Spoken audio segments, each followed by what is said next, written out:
Welcome to the NHL Game of the Week on Eurosport, and this week we're at the Spectrum in Philadelphia to see the Flyers play host to the Boston Bruins. Well, past encounters have gone very much Boston's way, with the Bruins notching up 31 victories in 46 meetings, and last season was no different. This year, though, they'll be meeting a Flyers side currently rocketing up the Patriot Division. A win for Philadelphia today will take them within a point of the Rangers at the top of the table, whereas Boston are finding it going tough in the very competitive Adams Division, currently third with 32 points, behind Montreal and Buffalo. Well, both teams bring 7-2 records over their last 9 games into this meeting, so let's join our commentators Bill Clement and Mike Emmerich at the Spectrum for what promises to be a very tough game. As we pick up the action midway through the first period, the score is 0-0, and the Flyers are a man down after a hooking penalty. Back now to Wesley. Wesley fires, save made by Reggett. Rebound finessed by Chikrin and lifted back out by Craven. So it's Wesley back to take from his goalkeeper, Andy Moog. Moog has faced only one shot in the first 12 minutes of this first period. Bruins have had 8 on Ken Reggett. Game is scoreless if you're just joining us, and we're glad you've joined us on a bitterly cold Sunday night at the Spectrum in Philadelphia. Ken Reggett swings one all the way past Tocchet and down. Andy Moog has to guide that one along the boards and took the customary little bump that time from Tocchet. Back up ice with it is Bork. Bork on the Bruins power play tries the hard around that does succeed in getting by Reggett, but right to Tocchet, who tried to tip, and no matter, the whole thing winds up being an icing call. Let's take a look at our special teams index, which is actually a combination of the rankings of power play and penalty killing to give you the STI, the special teams index. You can see that Boston and Minnesota tied for the lowest STI in the league at 8. That's pretty darn good. St. Louis 15, Buffalo 16, and the Flyers now 5th with a rating of 17. Well, the Flyers numbers have just kept coming down and down as far as the special teams index. Obviously, the higher the number, the worse your special teams. The poorest 3 teams in the league, if you're curious: Vancouver 19th, Pittsburgh 20th, and Detroit 21st in both categories, both power play and penalty killing. St. Louis and Buffalo 1-1 in the first. Hull has gotten his 20th, and it is Turgeon, Pierre Turgeon, with a splendid year as well for the Buffalo Sabres, getting his 15th. So they are 1-1. We are 0-0 here with 7:20 to go in the first period. 55 seconds left on the Bruins power play. That one skipped off quickly, and Reggett having a little uncustomary trouble with it, but is able to hang on. You know, part of the success the Flyers might have been having in their penalty killing is the neutral zone play. On both of the last rushes, the Bruins have been forced to dump. When you're forced to dump, players aren't usually reading that dump, and you don't have a flow going for you. When you're forced to dump, it's usually as a result of your rush breaking down. And when the Bruins have dumped, the Flyers have been able to get control right away. The time before this, when Reggett actually dumped it out. Boy, those numbers are impressive, aren't they? In an era when we don't see goals against averages hardly below 2.5, let alone down in that range. Now, that's just for the last 6 starts, but that's very impressive. Here is Bork holding Sand on a shooting attempt, and it is Mark Howe trying to bring it back up. Fell, though, punched it further, but it is Carpenter dropping it back in deep. 38 seconds to go on the power play. Puck lifted by Karkner, off of Bork. Pivoting to control is Carpenter. Deals it back off, and Burridge with a shot that is blocked off by Howe. Mark Howe right back after it. Tries to bump it along. Help came from Poulin. Couldn't clear it past Bork. Good keep by Bork, and across it comes for a play to the corner by Galley. Injured is a Bruin on the play. It is, I believe, Bobby Carpenter who is down. Right of your screen, near the top, watch Reggett. He's got Bobby Carpenter in front of him moving. Reggett gives him a jab. Midsection or lower. That just crumpled Bobby Carpenter. It didn't look like it was much of a hit. Carpenter was nowhere near the crease at the time either. Reggett was right out the very edge of it, you may have noticed, and so it didn't look like there was any kind of encroachment that he was warning him against. But boy, there aren't many goaltenders that won't take a poke at you sooner or later, though. I mean, that is their territory, and they try and protect it any way they can. And that tells you what the referee is up against. I mean, how is Morrell going to see that as well as everything else? So goaltenders can get pretty good licks in now and again and not get caught at it. I remember Billy Smith used to just courageously defend his territory, not only verbally on and off the ice, but also on the ice with his stick, and he used to have tremendous arguments for it. And he had his logic very well in mind. He said, I'm all alone out there. The officials don't help us a whole lot. They stand in the crease when it's rectangular. They stand in it when it's semicircular. Nobody calls anything. What's a guy to do? Try and hurt people, I guess. And I think that was the big objection to how Billy Smith went at it at times. I mean, he went after you with a great amount of zeal, shall we say. Part of the Islanders' coaching group is a goaltender coach consultant with 4 Stanley Cup rings on his fingers. Carpenter is going to be helped off, so we'll try to get word on the nature of the injury and pass it along to you. 6:39 to go in the first period. No score in the game, and Dennis Morrell did not see it. I'm sure the Bruins are upset about that, but Morrell just now turned his palms up saying, look, I can't call what I can't see, although our cameras saw clearly that Reggett gave him the end of the stick. Sutter to take the draw with Lintzman. Still 16 seconds to go on the Bruins' second power play of the game. We have no score. 6:35 left in the first period. Bork trying to get in past Tocchet. Bork able to swing it back. Lintzman fires one, and that one hit the outside of the goal. It is Cam Neely to get it. Neely with a pass. Bork tries to dance away from Tocchet. Second effort, and Bork is able to control. Moves right back in. Fires. Stick save made by Reggett, and Joyce had a good screen set up in front.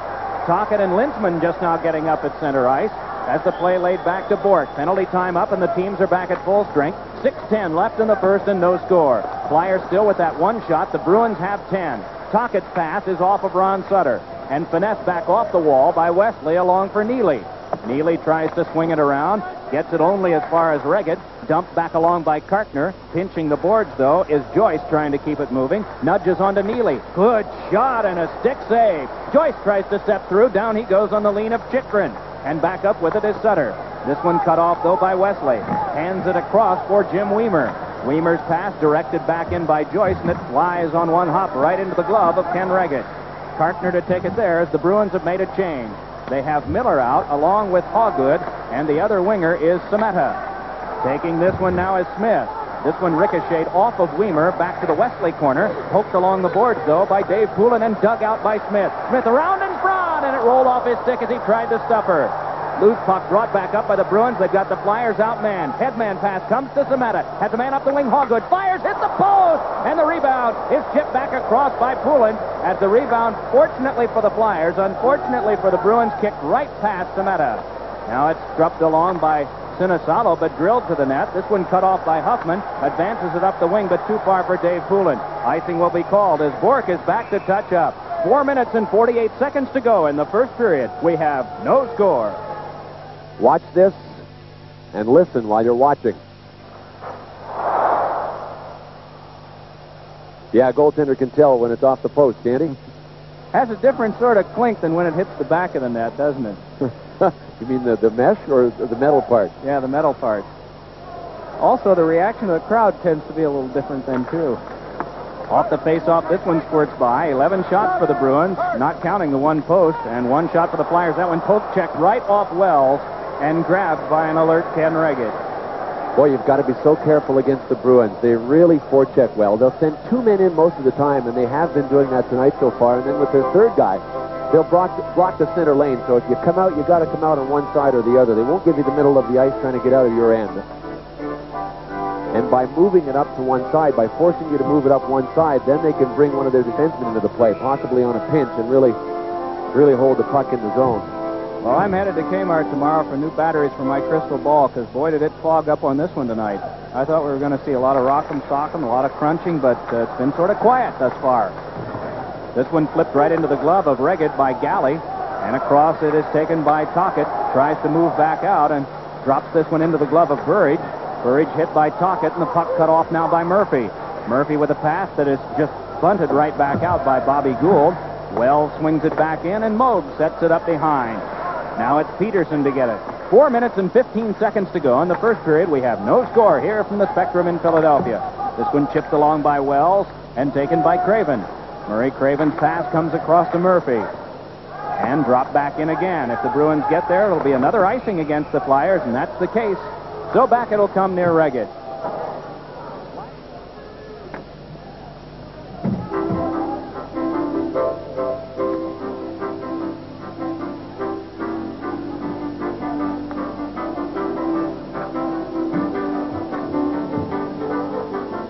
This is pretty well the week of the Adams division. You can see Buffalo and Hartford are in here after the Washington Caps. Well, the Flyers this year have had stretches of 10 and 12 minutes even before they got their first shot.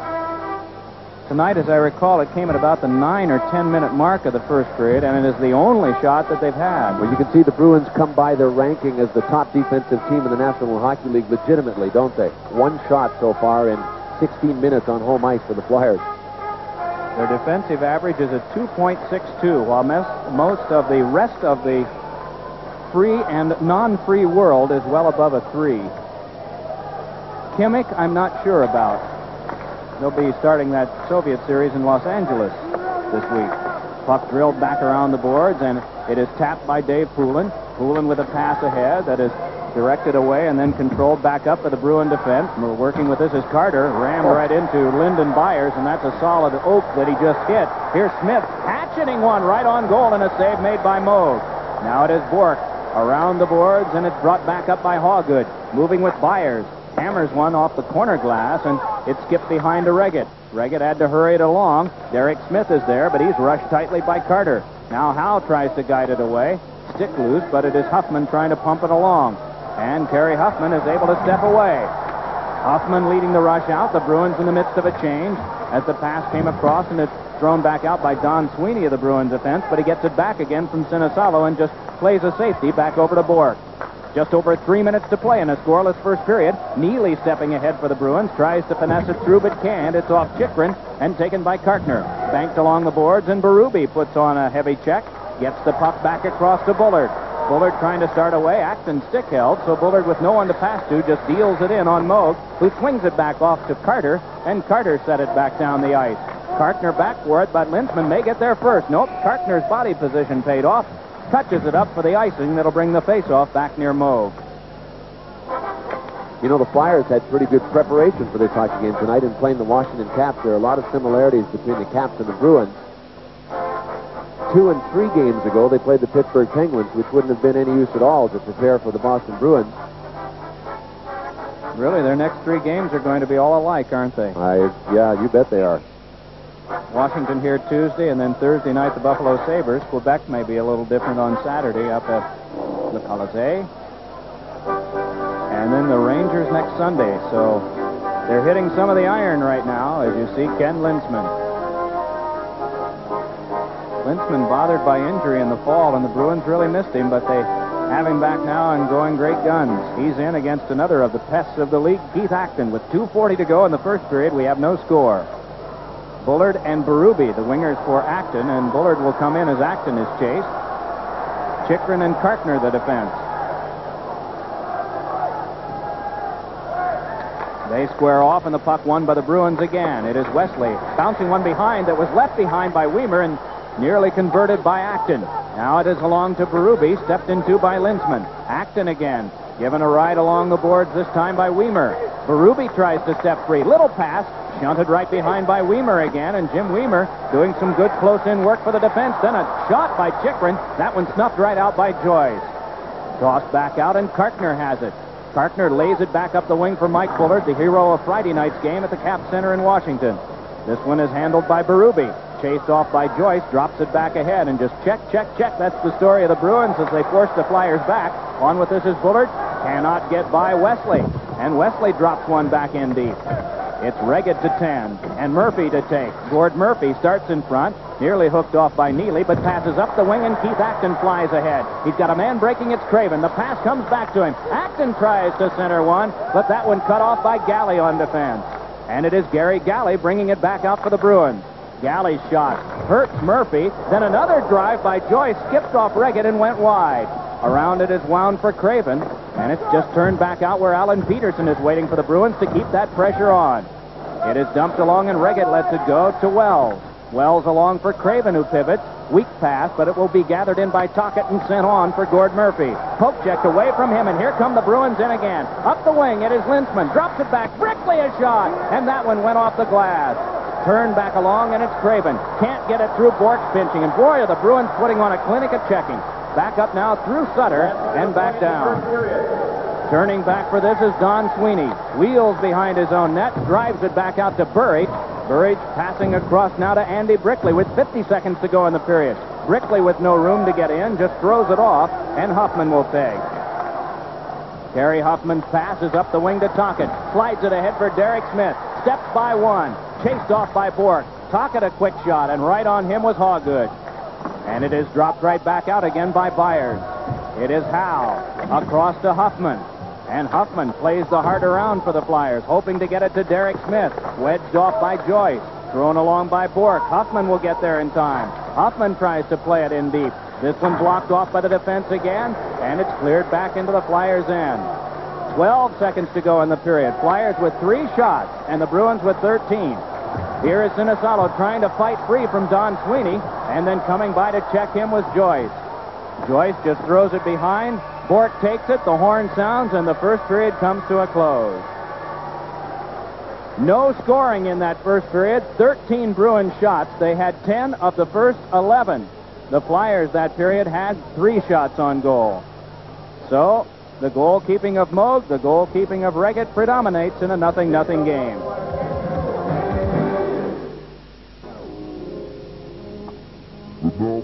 Saves is the number of shots. 0-0 as we begin this second period of play.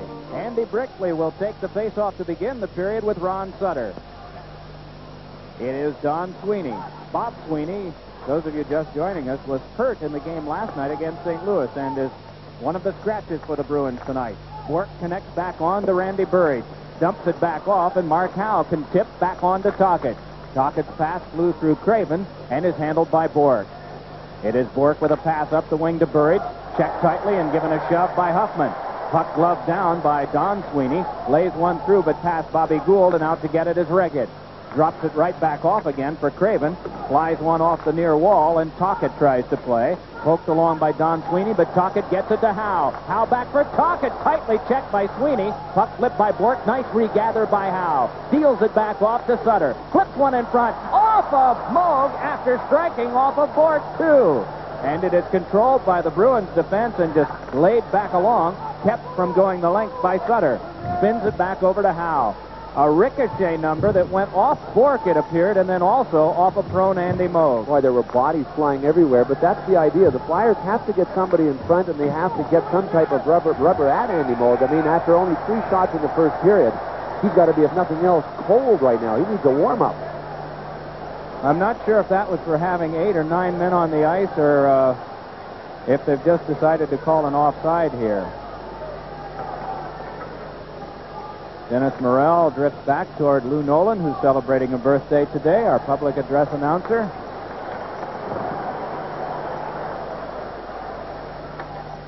Well, Dennis Morrell had the abacus working on this one. I don't even think he needed an electronic calculator. 2 minutes for too many men on the ice for the Bruins as they come up ice. And we've seen this a couple of times in games of late, the puck ending up over by the boards and one of the players in the middle of a change playing the puck. You can't play it intentionally. If it hits you, that's one thing. If you pick it up intentionally and you're one of the 2 guys in the middle of a change and the guy you're replacing is not off the ice yet, you're stuck. And the Bruins are stuck. Here's that screen chance. Boy, Mark Howe generated the whole deal with that pass to Ron Sutter, and then all Sutter did was quickly get it in front. Murray Craven tipped it with his foot with the toe of his skate. Both Tocchet and Ray Bork went down. Craven went down as well. Mike Miller will serve the bench minor, and the Flyers will swing onto their second power play of the game. They failed in their previous attempt back in the first period. Shots are 13-4. The Flyers have the only shot in the period, and you just saw it. And it is Tocchet to take this draw with Linseman. Now, Tocchet will have Sinisalo and Bullard up front with him, and in back it'll be Howe and Kerry Huffman. The Bruins go with Galley and Peterson on the defense, and Neely and Linseman up front. Bork is not out right now, and that's a rare exception. He had played 12 minutes in the first period of 20 minutes, and that's about normal for him in the game. This one flicked back along by Howe, but they rule it with the high stick, and so the face-off will go all the way back.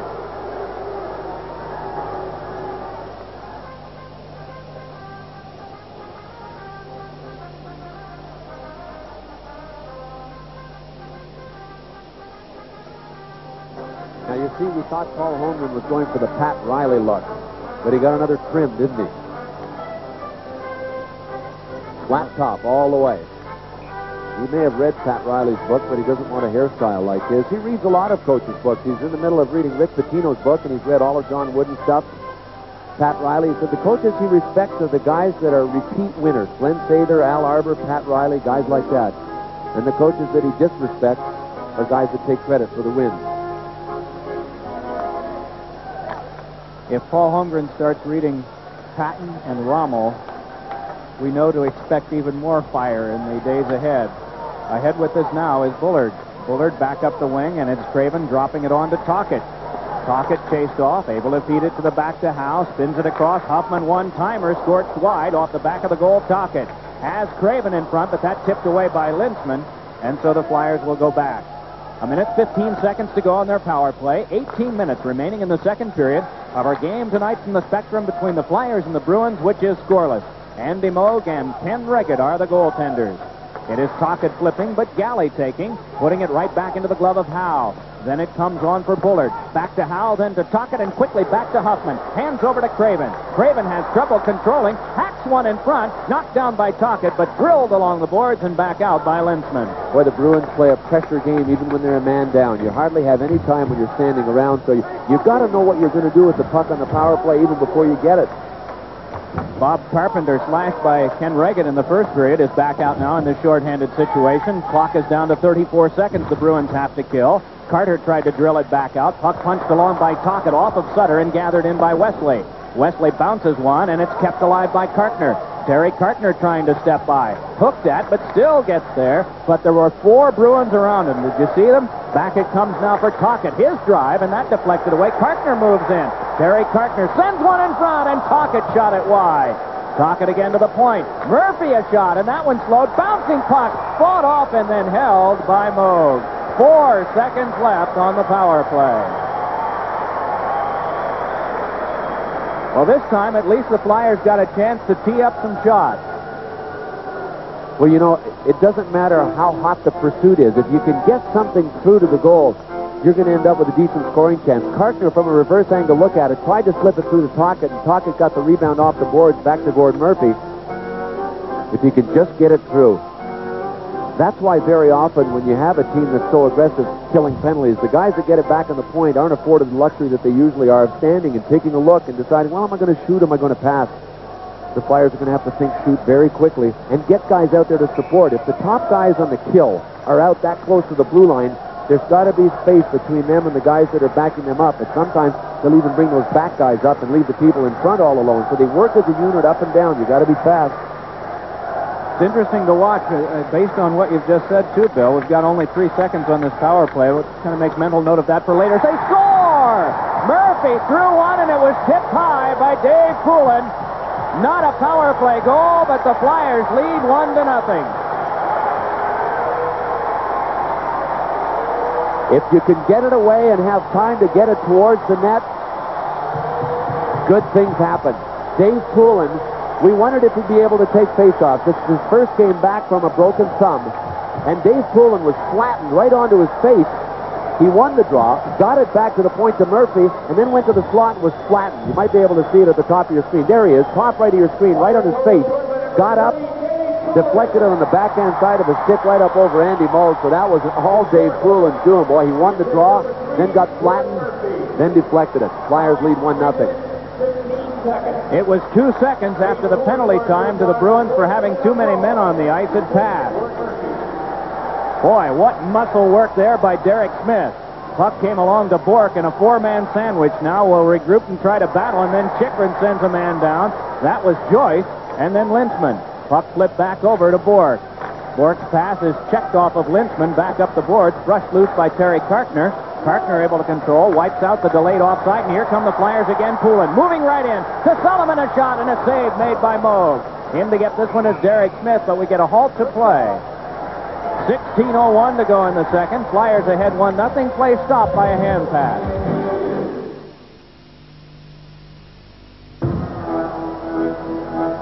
Murphy gets the assist, and the only assist on Poulin's goal at 3:15. Poulin's 4th of the year and 1st in over a month. because he has been sitting all that time with the broken thumb. Here's Murphy flipping just beyond the thumb of Peterson. Peterson to take it for the Bruins defense. Second thought and second effort. And this one knocked down by Acton, fed it to the slot where he thought Berube was, but instead he wound up with Galley. Puck knocked down by Berube and hooked ahead by Hawgood. Trying to shoot it in was Miller. And it is Acton there, run into the boards by Hawgood as it's dropped back out by Berube. 15 and a half minutes to go, second period of play. The Flyers have just scored a couple of minutes ago and have a 1-0 lead. Now Bullard very close to Andy Moog, and Moog raises his stick in a threatening motion toward Bullard. You know what happened? Bullard was going in front, and he raised his stick when he was moving in front, but Moog got the worst of it. Here's Acton shooting, and that one saved by Moog. Oh, and then Bullard went into the goal crease, and Andy Moog went down, and Dennis Morrell gets right there quickly. Well, Mike Bullard got the worst of that one, but I think he's going to laugh last. You got to figure that Morrell is going to call one on Andy Moog unless he calls it intentional. But the first time they came together, here's what happened. See Andy Moog with the stick up, but Mike Bullard just caught Andy Moog's left skate and pulled him down. So that's what I said. Moog got his stick up, but he got the worst of it. Little threatening gesture right there. Now the second time from a reverse angle, it looked like this. Moog with the save, Mike Bullard with one leg up, and then, Moog just went after him. I mean, that... Boston penalty number 35, Andy Moog, 2 minutes for high stick. Well, in a tight hockey game like this, you got to look at every power play as a key play, and every penalty as a key call. So the ones that are just disciplined breakdowns, where your temper gets the better of your head, have to be the ones that you got to wonder if they're going to cost you. I mean, you really got to keep a cool head in a game that's going to be this tight.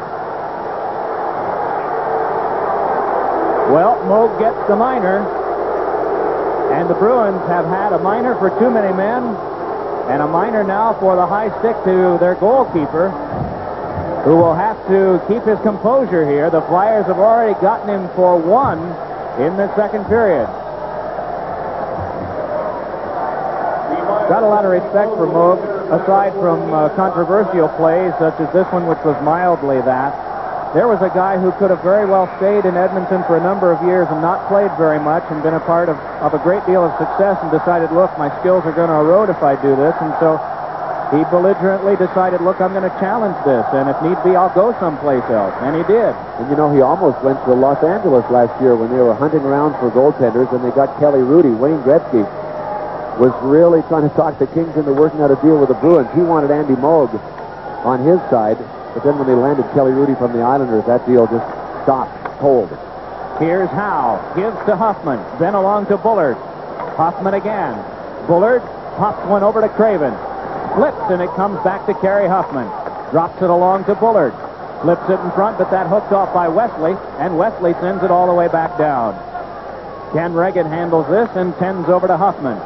14:50 to go in the second period. Flyers ahead in the game 1-0 on Dave Poulin's goal. Craven taps, but it's Bork up with it for the Bruins, and Bork sends it back down. Bruins are without a shot in the second period. The Flyers have had the first 5. Part of that owing to this, their second power play in the period. Along now is Craven to drop one in deep. Andy Moog there to knock it down, and Moog just swings it along. Bruins try to wall out everyone to let it go by. It doesn't work, though. Wesley put one off of Craven, but it's punched back out by Andy Brickley, and Reggett comes charging out again. Off the stick of Mark Howe, and picked up by Brickley. Here's Brickley moving in. Shovels one over, and a shot by Bobby Gould is knocked down. Mike Bullard back for the Flyers. Penalty time down to 50 seconds. 14 minutes left in the second. 1-0 Flyers as a drive by Murphy went wide. Now it's Tocchet to play. Given a good lick from behind by Bork. Puck chopped right back around by Moog. Still they work it, and back up ice with it comes Brickley again. Crosses and picks up Bork. The shovel is to Bork, then back to Brickley, but Gould had already gone back in. Bruins conservatively just dropped one that's cut off by Murphy and sent back ahead now for Kartner. Terry Kartner centers, chopped away by Tocchet. Shovel shot by Sutter, turned aside by Moog. Brickley on second effort is able to get it back out. 15 seconds left on the power play. They try to connect again with Sutter.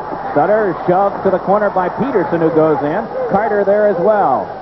Carter trying to pick it loose, and it is underneath Peterson, and the Bruins succeed in getting a stoppage of play with 4 seconds to go on the Philadelphia power play. As you see, close up Alan Peterson. You know, one thing that's impressed me about Andy Moog over the last season is that his puck handling has gotten so much better. Grant Fuhr always had the reputation in Edmonton as being the guy that really could wheel it. But you've seen a couple of times tonight that Andy Moog is quick. He's a good skater. He's able to get behind the net and knock down that hard around that the Flyers are trying. And then he's dumped it up the boards and out the middle pretty well. Some of Alan Peterson's work, you saw his stats there, 210 pounds. He was just a gawky kid when he was drafted a few years ago, about 185. So he had to beef up, and he beefed up a couple of years ago too much. He went to 205 from about 185 all at once, and he said it just threw him off. So he put together a slower weight gain program, and as a result is a much stronger defenseman. He's a good player. He's an underrated defensive defenseman.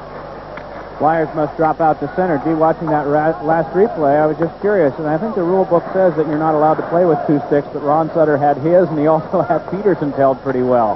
Puck brought back up ice now.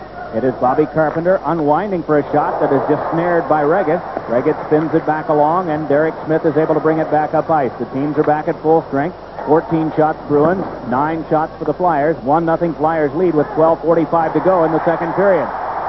Moog went down, and we have a delayed penalty call coming up against the Flyers. It is Byers shuffling one back in. Going to get it is Reggett. And with that tap, it'll be a power play coming up for the Boston Bruins.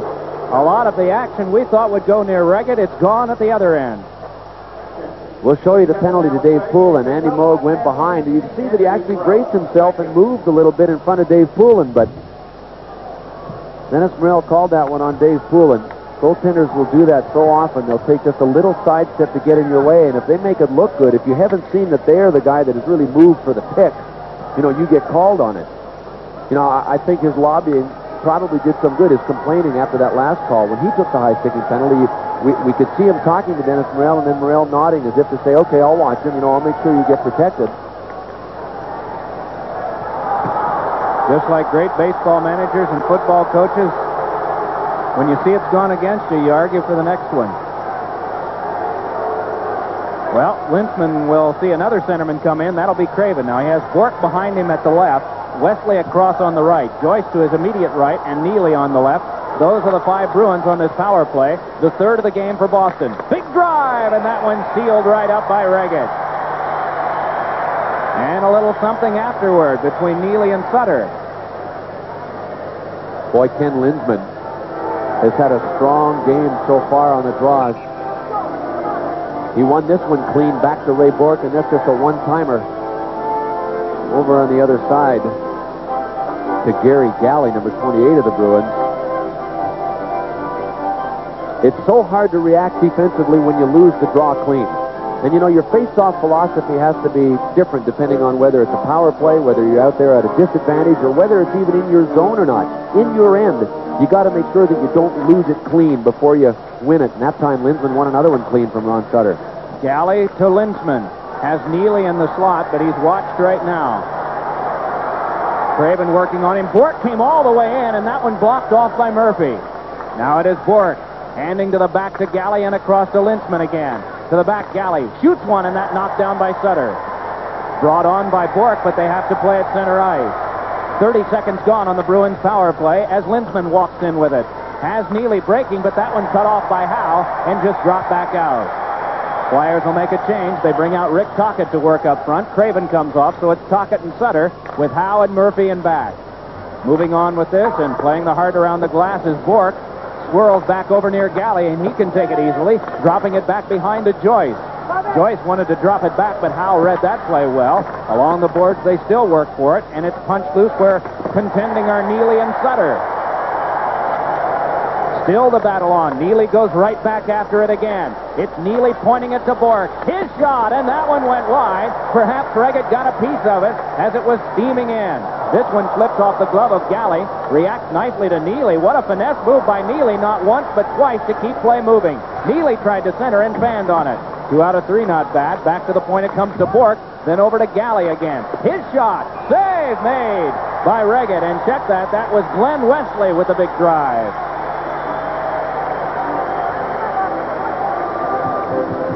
Ray Bourque gets so much ice time that he'll start the power play on the left point with Galley on the right point, and then halfway through they'll sneak Galley off and Wesley on, and Ray Bourque goes over to the right side and lets Wesley play the left side. Here's one of the shots right here by Ray Bourque when he was still out there on the left side.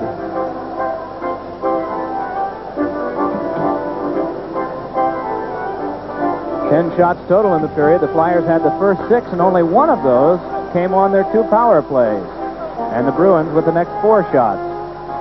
Boy, you talk about focus. I remember when the Flyers lost a 1-0 game here a couple of weeks ago to the Winnipeg Jets in overtime. There was only 1 goal scored. It was scored by Doug Smale. But 6 days later, Ken Reggett said to me, "Who was that scored on me in that game?" And he said, "Where did it go in the net?" He didn't care who scored it. He didn't care where it went. He never looked back at the net. He just skated off and started thinking about the next game. That was already behind him, and he was starting to focus on what was ahead. Interesting. Here's Bourque. Finessing in, tried to get it across, and just an extra reach by Chychrun prevailed as Semeta was waiting. And back down it comes where Andy Moog handles. 17 shots for the Bruins, 9 for the Flyers, 1-0 Flyers, 10:45 to go, second period. Glad you're with us tonight, watching this game wherever in North America you might be seeing it. Bourque with a shot, that tipped loose. Down to the ice goes Semeta. Semeta able to hook it back along to Burridge. Burridge with quite a battle on his hands there with the stick checking of Kartner. Penalty time up. Burridge pivots, locked up and taken cross-body right to the boards by Craven. Along it is sent to Dave Poulin. Starts it back up. He's got Chychrun bringing up on the play now, and it is a 3-on-2. Poulin hit to the boards, got it through to Chychrun. Right to the boards and glass. He's taken by Andy Brickley. Now this is more like Bruins Flyers, isn't it? Ahead with it now is Burridge. And Burridge drops one back in deep. Terry Kartner goes back to get it. Kartner pivoting as the Bruins make a change, bringing out Carpenter to work along with Carter and Byers. And the defense combination winds up being Peterson along with Galley. This will be icing against the Flyers, and Galley is down to touch up.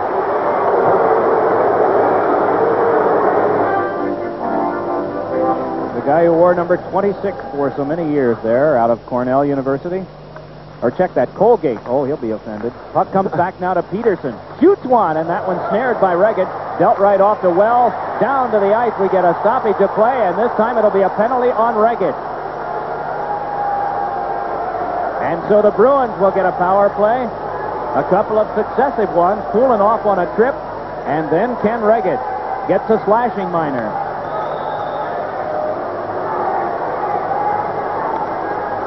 A reverse angle look at it. You'll see that Reggett had an easy time with that shot. Nice snare, but there he got a stick. Up on Bob Joyce, I guess. Well, I don't remember him being as active with the stick in some of the earlier games as he's become lately. But I have to think that there's a bit of residual from that non-call on Bobby Carpenter in the first period, that Morrell is looking for it now, so Ken Reggett has to be extra careful. Morrell had to know he missed something. Carpenter didn't go down on his own, so it didn't take much, but Morrell now is watching both Moog and Ken Reggett. Bruins will put out Hawgood to work along with Bourque. Hawgood, very versatile. He has been a centerman, although oftentimes he doesn't take the face-offs as a center. He winds up playing that position, as you see the man who will take the face-off, Andy Brickley. Neely out working with him as Brickley will try to win it away from Ron Sutter. Burridge is the other wing for the Bruins. Fans becoming impatient, and Ron Sutter is too. Off the face-off, the puck goes to the corner, and Howe is there, ridden off by Burridge. 2 Flyers, 3 Bruins battle away. Walking away with it now is Neely. Neely sidesteps the checking of Sutter, though it was knocked off his stick, and the puck came back over for Tocchet to send it back down. You know, when you're on the power play, you can only beat so many guys, but the whole idea is you don't have to beat anybody. There has to be somebody open if they're supporting you, if they get to you, and that time Neely tried to beat one guy too many by himself. Bourque wraps it around. Tocchet the first to get there, and touches it for an icing call against Boston while on the power play. So back it'll come near Moog. Bruins have been hot. They've won 10 of their last 13. The Flyers have won 11 of their last 16 games. If the Flyers win, they will be 1 point behind the New York Rangers for first If Boston wins the game, they will pull to within 2 of second-place Montreal, the Canadiens' idol tonight. You know, a guy like Neely and a guy like Tocchet, they make your teams good road teams. And we are talking about 2 of the top 3 road teams in the last 10 years in the National Hockey League. The Flyers have had winning seasons 7 of the last 10 years. They've been number 1 on the road as far as winning seasons over the last 10 years. And Boston and Edmonton have had winning seasons in 6 of the last 10 years. So strong. And you take leadership like Neely and Tocchet and convert it into road wins. Bourque passes over to Brickley. Hatchets one off the glass. Tocchet tries to clear. They try to keep it alive, and Hoggood able to do that. Over to Neely, then back to Bourque. Bourque takes a look and hands to Neely. Across it comes to Hoggood. Shoots one. Deflected on goal. Rebound sent wide. As Burridge got a piece of that and floated it wide of the net. Flyers got a problem. Tocchet's lost his stick. It's broken. Score! The Bruins connect on the power play. Good point, Bill, because I think they may have been in the midst of trying to recover from that at the time that the Bruins let the big shot go. Well, the shot came from that side of the ice, didn't it? And Rick Tocchet really was, you're forced into a passive situation when you don't have a stick. You can't play aggressively at all. And as soon as it came over to Ray Bourque, there's Tocchet, but he couldn't really force Bourque right away. He had no stick to reach out there to try and get a piece of the shot. So the Bruins moved the play to the right area, didn't they? Move it to the corner of the box where the guy is without the stick. Bourque has a lot of time. Bingo, he let it go. I didn't even see if that hit anything. That was a rocket. It came from Hoggood, but it may have been tipped. We'll see. Well, it was Hoggood's shot. I thought it was Bourque. He's got a great shot, too. Hoggood is a defenseman that's being used as a center, but that time he was back on the point on the power play. It was a rocket one way or the other. Burridge gets credit for the goal on the tip. Hoggood fired it, gets the primary assist, and the secondary one went to Bourque, as moving in that time was Carpenter for a combination. Now it's Sinisalo, taken down from behind by Peterson, and there'll be a power play coming up to the Flyers. 8:22 to go in the second period. The Bruins have just tied it. Our game is even at 1. Alan Peterson, number 41 of the Bruins, is off for a hole. Bottom right of your screen, Sinisalo trying to move out. Peterson grabs him. Flyers on the power play. This is their 4th one of the game. Bruins are 1 for their 4 tonight. The Flyers have come up empty in the prior 3. Striding with this is Mike Bullard. Drops it on back for Huffman. So they dump and they chase. Around it comes to Bullard, but just past him to Carter, who couldn't clear. Howe pestered by Carter. Nice block by Carter, and Howe recovers, but has to get it back to center ice as his pass went along for Huffman.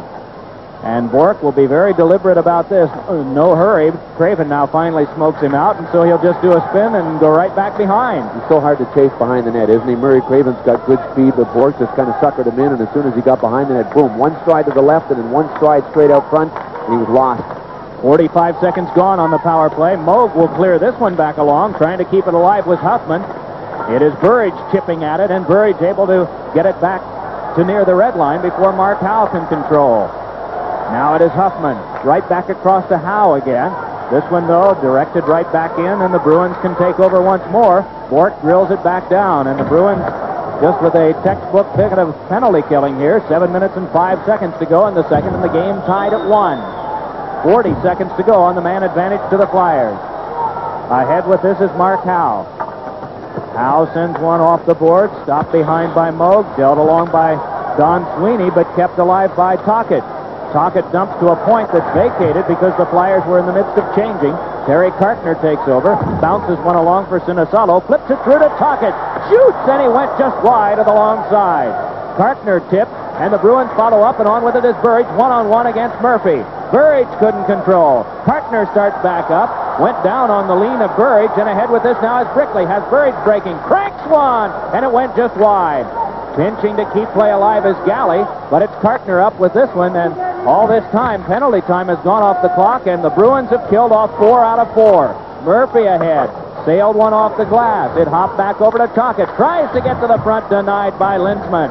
And it's Neely bringing it out in a 2-on-2. Picks up a man. That's Lintzman. It's a 3-on-2. Nice pass to Lintzman across for Joyce. And it was blocked off by Murphy. Good conception by the Bruins. And Murphy came up big for the Flyers. Back ahead is Smith. That one tipped away. Moog sets it up behind, and it's rolled along the board, but back near Kerry Huffman.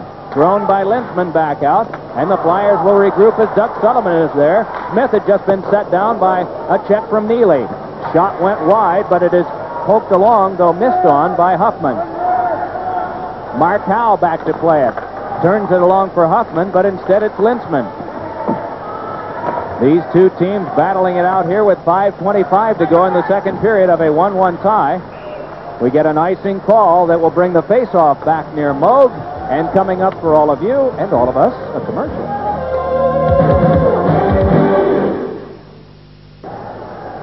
One of the 17,423, slightly embarrassed by the presence of our cameras. Oblivious to all of that fun, Keith Acton steps in for the face-off with Bob Carpenter. 5:22 left in the second. Dave Poulin scored. Randy Burridge scored. Both of those goals coming in this period, and we have a 1-1 deadlock. And this is the customary type of score for these two teams lately. For the Bruins almost all season long, and for the Flyers in particular since the latter part of October. Centering pass, and that tipped away. Dealt right back out again, and Jeff Chikrin will play it across to Kartner.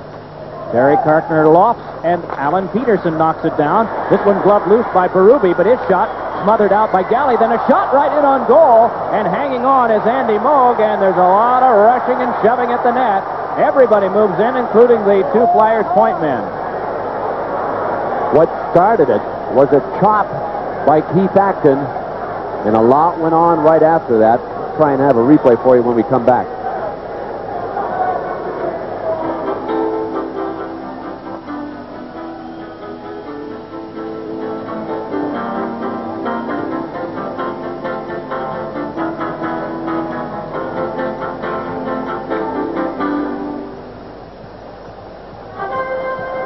Yeah, try and let it go to the chop if we can.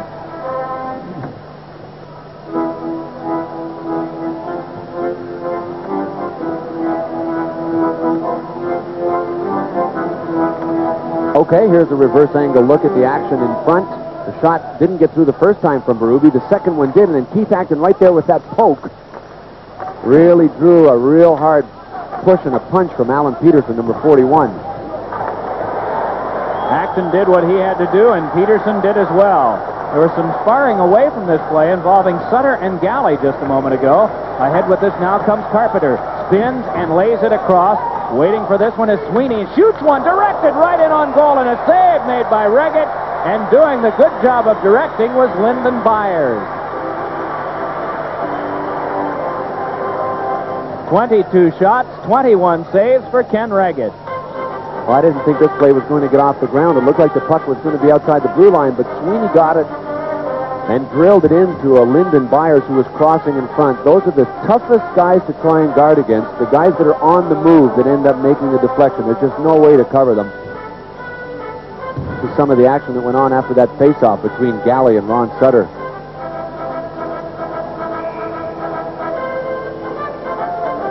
Teams at even strength in this 1-all tie. 22 shots for the Bruins, 10 shots for the Flyers, and cruising in for this face-off will be Carpenter, along with Ron Sutter of the Flyers.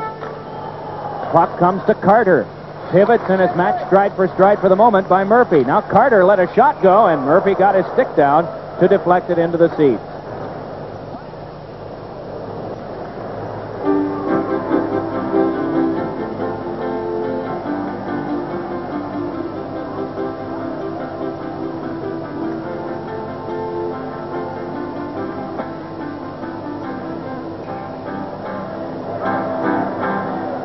Boy, there's a typical tough, grizzled sort of Boston Bruin.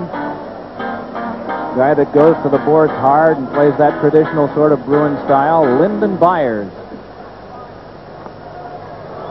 In for the face-off, Carpenter and Sutter wins this one, getting it back to Murphy. Clock ticking down now to 4:20 to go in the second period. Game tied at 1. Carter kept that one along, but it is flipped further by Murphy. Tocchet tried to steer it out, got it on to Sutter. Across for Craven, able to control Murray. Craven with a shot, and that one sticked aside by Moog. Now it is Bork, ran into checking trouble from Tocchet. Thrown along by Craven. Ron Sutter up with it, couldn't get it to Craven. It hit the back of the goal. Sutter locked up there by Sweeney. Trying to shake it, loses Craven. Wrapped up by Carter, and the puck to Tocchet. Cruises to the slot. Shot, save made by Moog. and it is picked up by Lyndon Byers. The two teams are getting their big chances, but not too many of them. And the goaltenders come to the occasion whenever they do. Icing called, 3:40 left in the second, and we're still tied 1-1. You know, Rick Tocchet seems to have a whole series of hesitation moves. He has walked to the front of the net with so much authority this season. Here he is right here. Now, it looked like he was going to backhand pass right there, and that freezes somebody. That throws John Sweeney, number 32 of the Bruins. It looked like he was going to pass to Craven, so he gives you all kinds of different looks. He just doesn't skate from point A to point B without doing a couple of things along the way, and that kind of freezes the people that are looking at him and are trying to move with him.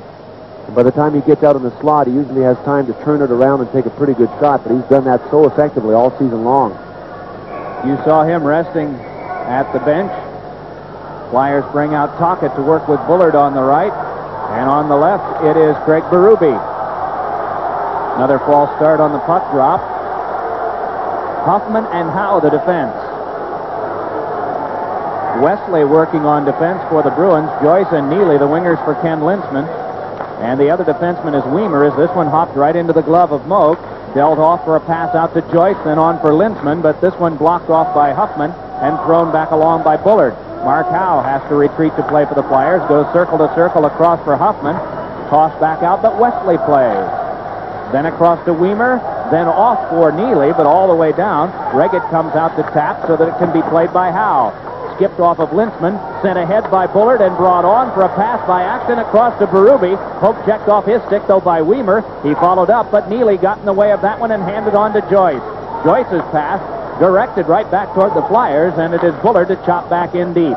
Under 3 minutes to play in the second period of this one. Close to the best kind of game. 1-1 the score, the Bruins and the Flyers here from the Spectrum. Along with Ken Adelberger downstairs, Bill Clement alongside, Mike Emmerich with this one for you. We hope you're enjoying it. A full house watching, as is the custom here at the Spectrum in Philadelphia. Acton trying to step away, but a good check that time by Joyce freed it up so that he could drop it in and get a shift change. Andy Brickley's line out for the Bruins as you watch the Flyers play it ahead. Peterson steered that one past Burridge. Chopped along by Jeff Chikrin, and out of play it went, I think, into the glove of Pete Peters.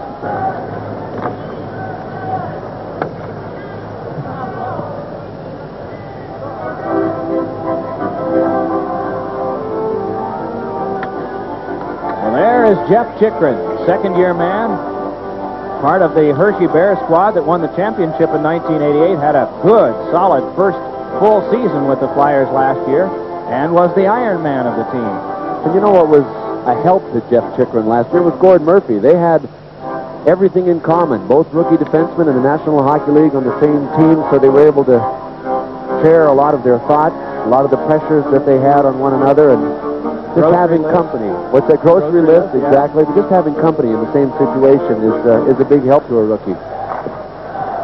This comes across, and Galley drops it back in deep. Jeff Chikrin to get it. Dumped one along that Burridge came in close to get. Hammer to the boards and glass that time by Derek Smith as the sparring continues, and Bobby Gould stood up for the checking of Chikrin. Two aside continue, and Gould feistily trying to get it loose there. Has some help from Burridge. Randy Burridge pivoting. Smith ran into Gould's check. Puck worked to the outside, and the Bruins keep it alive, but it is thrown for the corner, and Chikrin goes to get it. Off of Peterson, poked along by Poulin and sent by Smith ahead for Karkner. Terry Karkner cruising, flips one in front, and Poulin tried to spin and direct. It went wide, and is trapped now by Moog.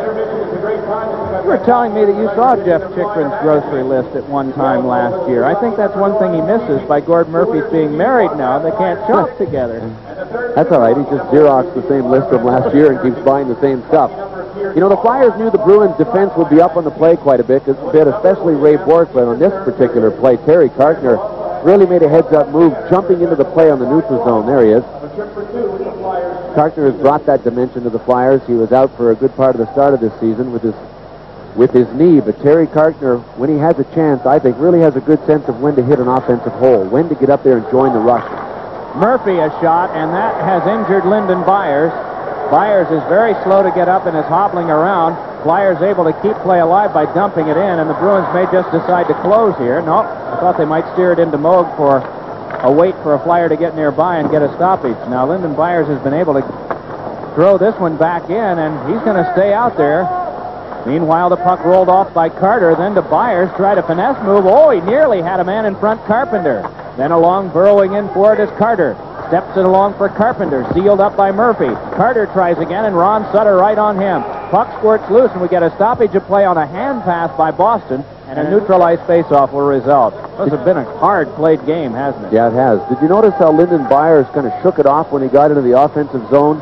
Those things hurt a lot worse in the defensive zone. As soon as you penetrate the offensive zone, as I'm healed, let's get one. Come on, guys.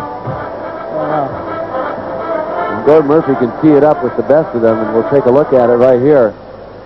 He got that one just above the knee, the cap on the knee pad, right between his pants and the shin pad.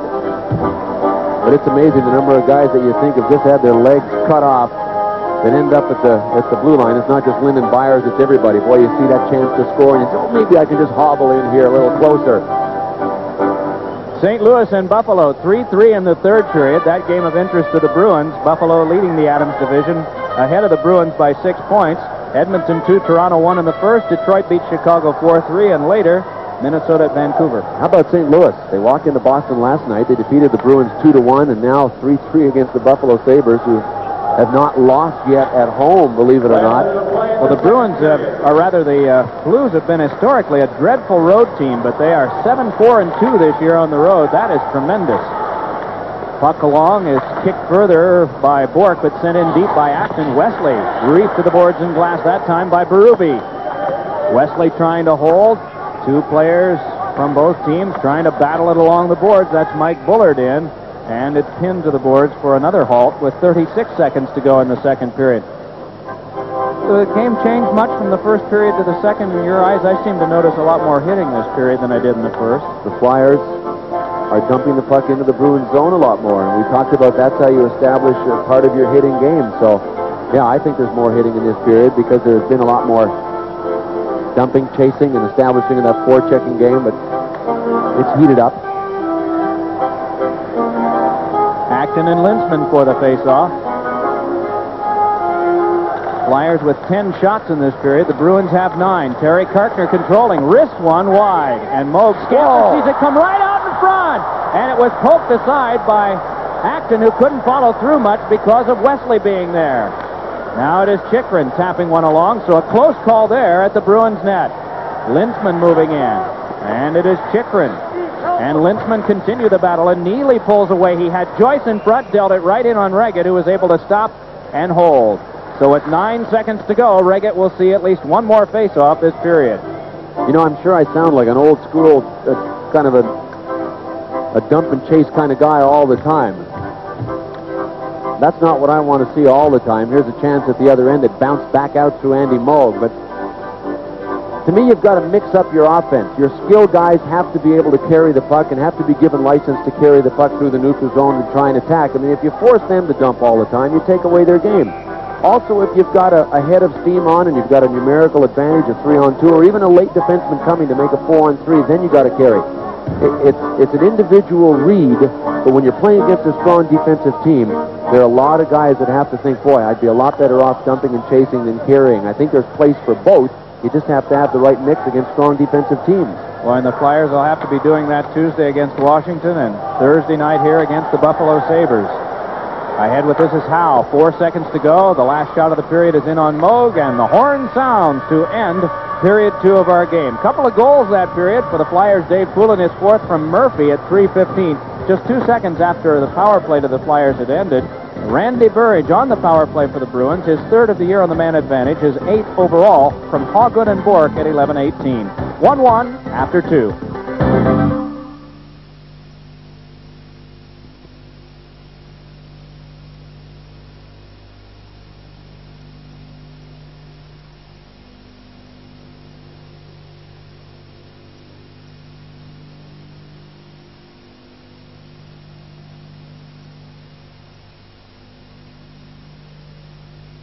Bork hands it right back across. They are using Bobby Gould along with Andy Brickley up front and Burridge. This one drilled back in by Sweeney, and along the boards tied up by Craven and by Burridge, and again we get a halt to play. 17 seconds into this third period, we stop. Detroit beat Chicago 4-3 today. St. Louis and Buffalo 3-3 in the third. Edmonton with a chance to take over first place in the Smythe tonight if they beat Toronto, leading the Maple Leafs 2-1 in the first, and later Minnesota at Vancouver. Boy, didn't it look like the Calgary Flames were going to walk away with that division for a while, but everybody is right behind. As you look at a guy that I really think is one of the underrated wingers in the game, Randy Burridge is only 180, 183 pounds, in that range, but he's well built, he's stocky, he's only about 5'9", and he plays a lot bigger. When he hits you like a Cam Neely or a Rick Tocchet. Reminds you in a way of a Butch Goring, the type of player that he is. This one is fed all the way back down, and so Bork will go back, and they rule icing off on it.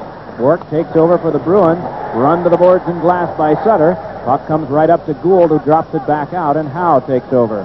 Well, Bork played 12 minutes in the second period, added to the 11 minutes and 59 seconds that he had in the first. He's just a hair, but of course he's past that now, under 24 minutes out of 40. Incredible.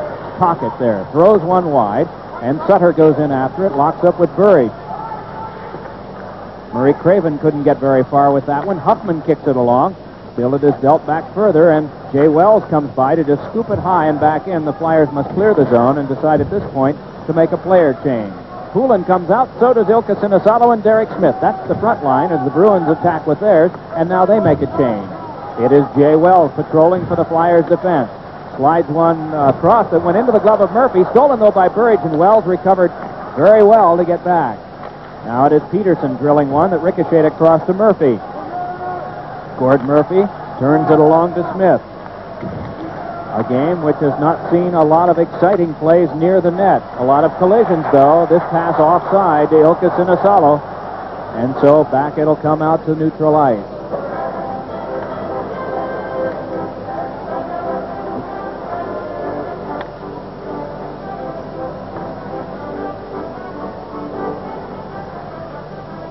Ilka Sinisato has been quite a leader, and there are a couple of guys who are leaders in the nut category. Those are great. For all of the people that hate those little yellow things that hang in every car in North America, there's a new twist. Hockey nut on board. Hockey nut somewhere loose inside that head. The next thing we'll see is a miniature Garfield doll on somebody's glasses lens. Keith Acton will take this draw opposite Ken Lintzman. 1:40 gone, third period of play. It is 1-1, the Flyers and the Boston Bruins.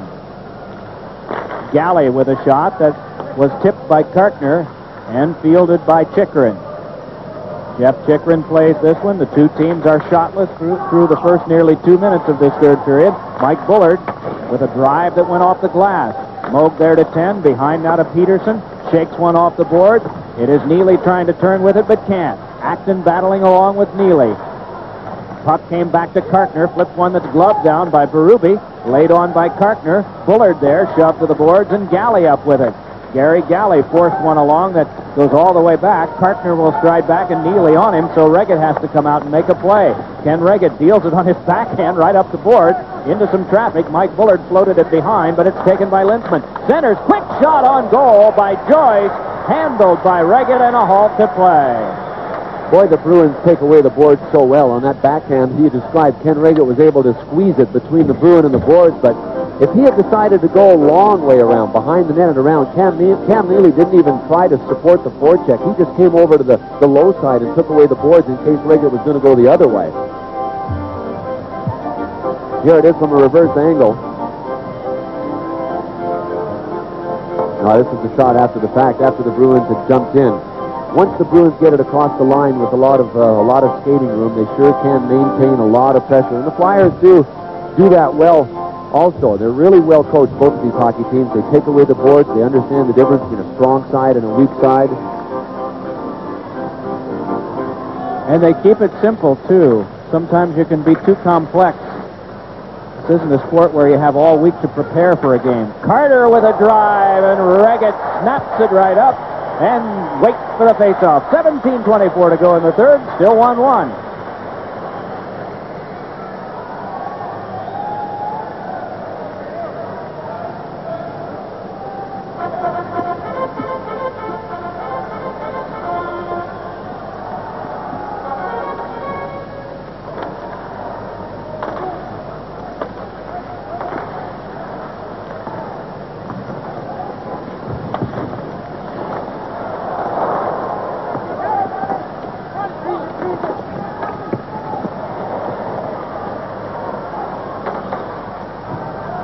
Returning to play, it's Jim Weimer going back to get it for the Bruins. 17 minutes left in the third if you're just joining us.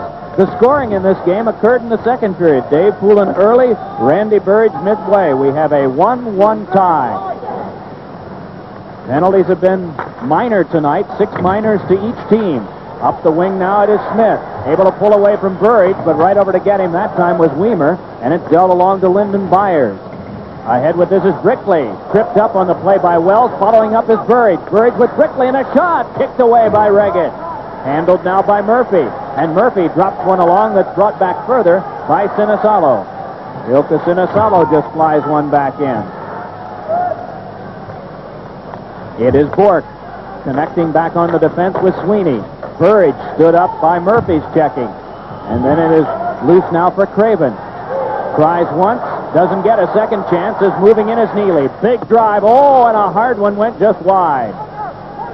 Don Sweeney controlling for the Bruins, right back over to Bork.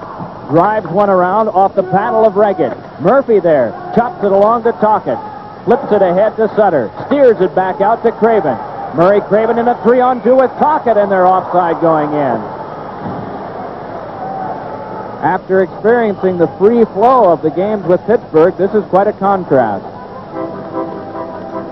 Well, the Flyers coming into tonight's game 10 points ahead of the same time last year, and that is in spite of the real slow start that Paul Holmgren's guys had this year. And when you talk about the Boston Bruins, you're talking about excellence.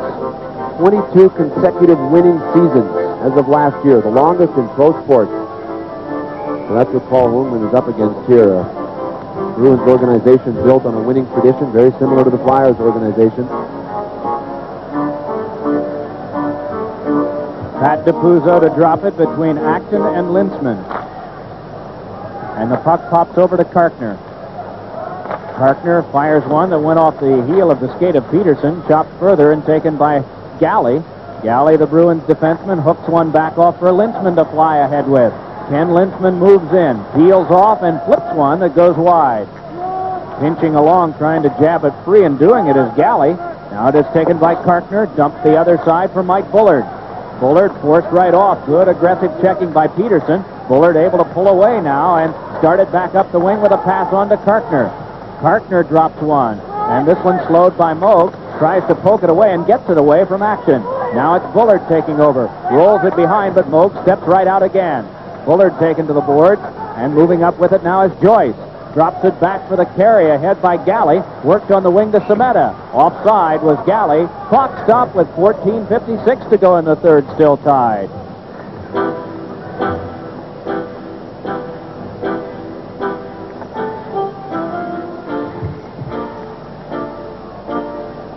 Horacek and Sullivan are out now for the Flyers with Rick Tocchet on the wing as Bork flew one back into the zone that is poked away by Reggett and dealt along the boards to Tocchet. Then for Horacek, followed up by Tocchet, cut off by Byers and laid back to Bork. So the Bruins shift from defense to offense and then defense again as the Flyers send one along, and we get an offside call on that pass. How'd your mall appearance go, by the way? You and 5 of the thugs from the mid-70s. Well, Paul Holmgren wasn't there, and he was a thug. No, we had a great time at Franklin Mills Mall yesterday, and there were a couple of young girls that were there in their Flyers jerseys that were there from beginning to end, and they said that they would be watching tonight. And girls, here's your plug. You better be watching. Who else was out there with you? Dave Schultz, right? Don Selesky, Ors Kinderchuk, Bill Barber, Bernie Perrant. Now, they were the thugs. Okay, yeah, Bernie, right. Well, he watched a lot of it, right? He did. Sutter in on this face-off along with Carpenter. Puck turned to the back. Galley hurries it over to Bork. Big drive and a save made by Ken Reggett on that one. You saw the best of both. Big drive by Bork and lightning-like reflexes from Ken Reggett. Ken Reggett's confidence right now is at an all-time high on this reverse angle. Look at this blast.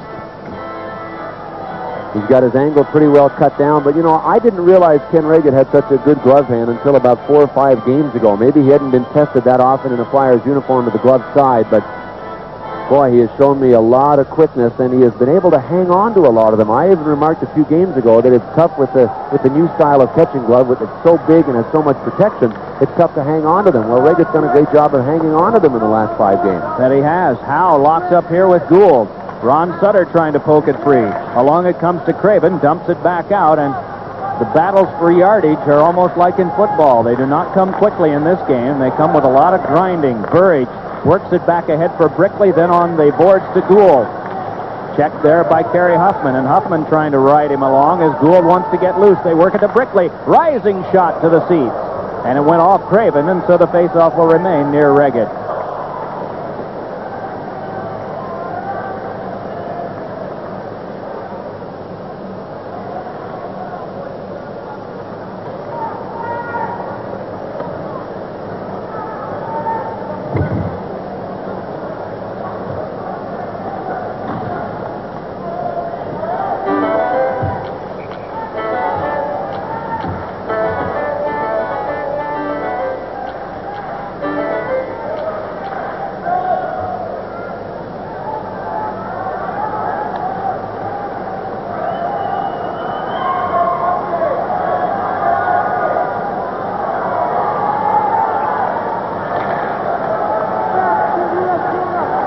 Here's Murphy. This one along now for Dave Poulin. Tried it ahead, but it is Derek Smith trying to shake free. Watching him is Wesley. And Wesley checked Smith to the boards as Bork came up with it and shoveled on to Bob Gould. Gould, the one-time Washington Capital, maneuvers this one ahead, heads for the Murphy side of the ice and tries to get by and does. Here's Gould moving back behind. Locked up with Jay Wells. Puck shoveled along and Brickley steps to it. Punched it to the back. Peterson a shot. That one ricocheted off a couple of players, and it's poked to the corner by Murphy. 13 and a half minutes to go in the third period of this 1-1 close to the vest deadlock. Along it comes now for a pass across from Murphy to Wells. Jay Wells turns it back up to Sinisalo. Floats it across to Poulin. Moves in with Murphy. The drop is to Murphy. Shovels one that went off Peterson.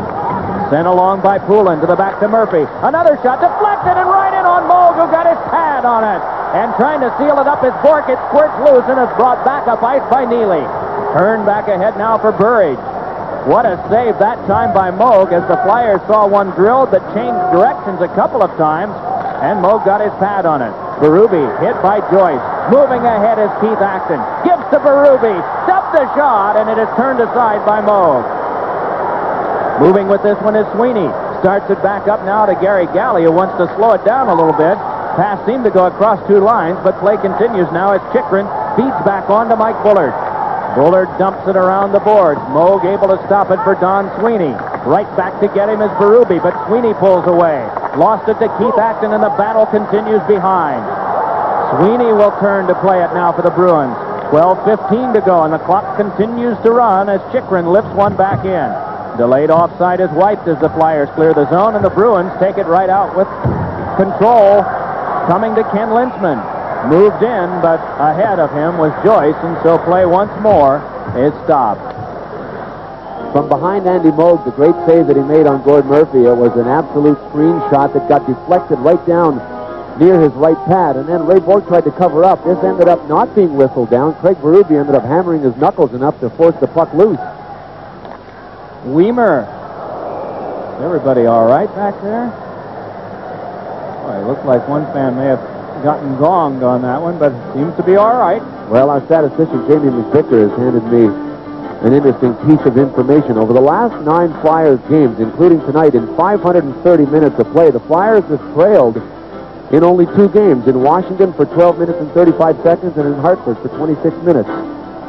You can tell there hasn't been much scoring in the game tonight. Jamie's got a lot of spare time. That's good stuff, Jamie. Keep it up. And that's been one of the keys. You know, we talked about the turnaround for the Flyers, that they didn't have to play from behind all the time. And that was a part of their October that we haven't seen lately. Here is Weimer scooping one to the glass. Dealt along now for Semeta. Tried to pop one further for the breaking Lyndon Byers. This one followed up by Carpenter, but Byers had been taken into the zone by Mark Allen protest, but it'll be a neutral ice face-off to come out of this. Yeah, you go through a few bottles of water in the course of a game like this. seems very cool in the arena tonight. It is miserably cold outside, but with all that equipment, 35 pounds of it, Andy Moog has worked up quite a sweat. Mike Milbury made a big commitment to try and generate offense for this team this season. Right now, the Bruins are 11th overall in offense, but last year they were 14th. Cam Neely coming into tonight's game, leading the team with 19 goals. Bob Sweeney is out of the lineup. He has 11, and then it drops off drastically after that, so they still have some offense to gain. But they had a couple of key players injured for most of this season, so they're getting good mileage out of the guys they have. Here is Bork, moving along and dealing it in deep. He is not slowed at all, despite playing all the time that he has, probably about 30 minutes by now, plus having a game last night. What a shot on goal. Save made by Reggett. Rebound pops up in the air. Dealt off now by Burridge, but poke checked away from him by Poulin. Sent back around, and Bork tries to check it away from Sinisalo, who prevails. So he gave it up to Bob Gould, just shakes it on back to Sweeney. 10:55 to go, third period. 1-1 the score. Sinisalo steps to this one. Lays it on back to Jay Wells. Wells advances it toward Derek Smith, but he was coming off on the shift change. And back come the Bruins now with Andy Brickley. Giving to Burridge. Moving in. Burridge with a shot, and it went wide. Moving in with this is Galley. Leaned on by Acton, and the puck came over to Murphy. Starts it back out with a pass to Craig Berube. It's Berube steaming one to the corner. Back to play it is Neely. Ridden to the boards and glass by Mike Bullard. Bullard and Galley tie up, and Neely comes in as well. You want to know how to wear the opposition down? The in deep, the chase, and then this. The crunch. Right there, big hit by Mike Bullard on Cam Neely. The gap from third to first in the Adams is now 8. Buffalo has defeated St. Louis 4-3. Detroit over Chicago this afternoon 4-3. Edmonton 3, Toronto 1 in the second. Nothing from Vancouver yet, where Minnesota plays. That one will be much later on. This one drubbed back along the boards by Chikrin. Berube battles with Peterson. Stepping away with it is Mike Bullard. Gives it on the outside to Keith Acton. Acton swirling around behind. Wants to find Bullard. Now moves out in front. Acton with a shot. Knocked down by Moog. And he's able to hang on. Everything just froze for a moment. But Andy Moog got it. One of the reasons everything froze was that he got great interference, Acton did, from Bullard and Berube. Now there's the give and go, or the takeaway by Acton. But Berube in front right there was holding Peterson. That gave Acton some time. And now watch the crowd at the side of the net when Keith Acton comes out. Bullard's holding two guys in, including Ken Linsman. Craig Berube drew Peterson away, and it all opened up, but he had some help. Good head of steam by Keith Acton coming around, but he made a smart play by stopping, because you could see the defenseman was going to cut him off. Galley was coming out. So he went back and used the screen on the other side, but just couldn't get it by Andy Moog. Boy, Galley sure got from one side of the net to the other quickly, didn't he? He did the first time, but when Acton stopped, you saw that he ran into that crowd trying to go back. So you got to read where the traffic is and use it at times. Ahead come the Bruins, and a shot by Carter is knocked down by Reggett, and the net has become dislodged, and play once more is stopped. Well, these shot totals aren't going to hurt Ken Reggett's save percentage any. He is leading the National Hockey League with a save percentage of .915. And in 29 shots tonight, the Bruins only have one by them. Here's the last shot, a reverse angle look at it, right to the pad.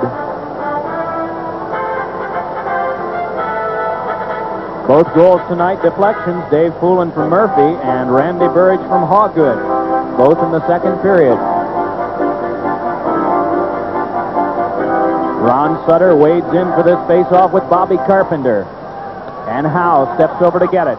The clock has gone down now to 9 minutes and 40 seconds in regulation time. Howe laying it back across to Huffman. Huffman leaned on by Carter, and in now comes Carpenter. Feeds one in front to Myers, and the shot went wide. Dealt right back along to Murray Craven. Poke checked away by Carter, followed up by Bork, and this one knocked down by Sutter. Sutter goes down, and Bork will be penalized on this one.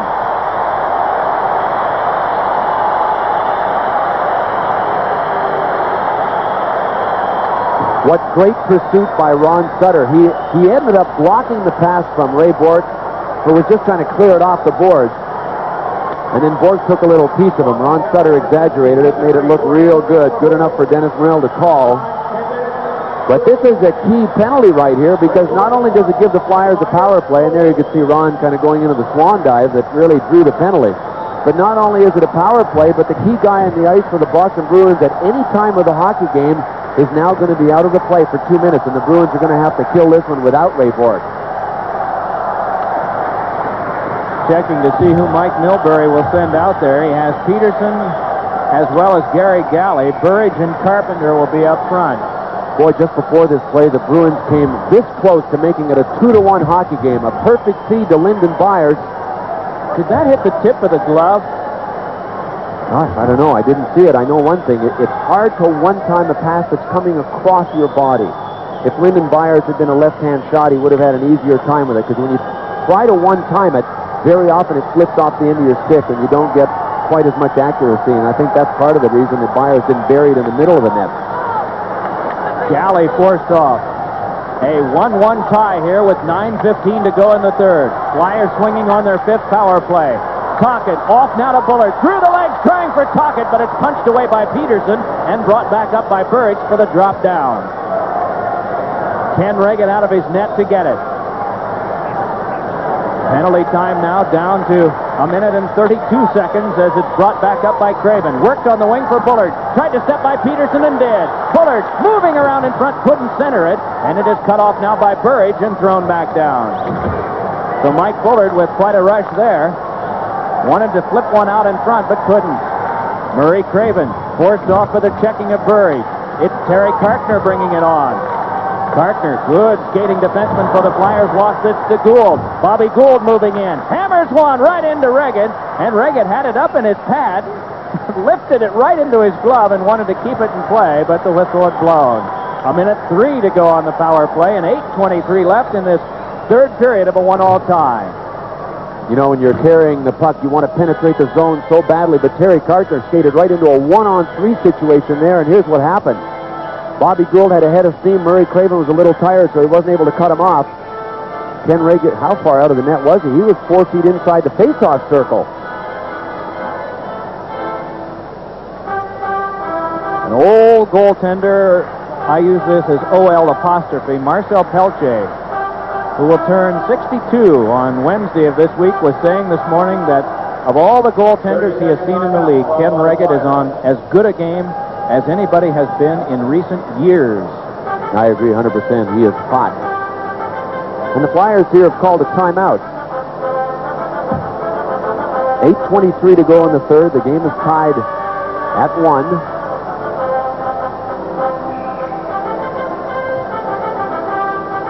Andy Moog has been splendid lately. He is unbeaten in his last 8 games. So 2 hot goaltenders have held the score low tonight, but the defenses and the forwards coming back have made a difference too. You know, I was looking down trying to figure out what the timeout was all about, because Andy Murray, Mike Eves, Paul Holmgren, they're all down there, but nobody was talking to anybody. I'm guessing that in a 1-1 hockey game with 8:23 to go, Paul Holmgren wants his #1 power play unit to be out there for the entire duration of the power play. But then I look out and see that Mark Howe isn't out there. Terry Kartner and Gord Murphy are, but one way or the other, these guys are now rested and ready to finish off the power play. Craven, Tocchet, and Mike Bullard up front. This one thrown by Tocchet and down. If the Bruins get there first, it may be icing. They do, and it is. And so with 50 seconds to go, still on the power play, the faceoff will come back near Reagan.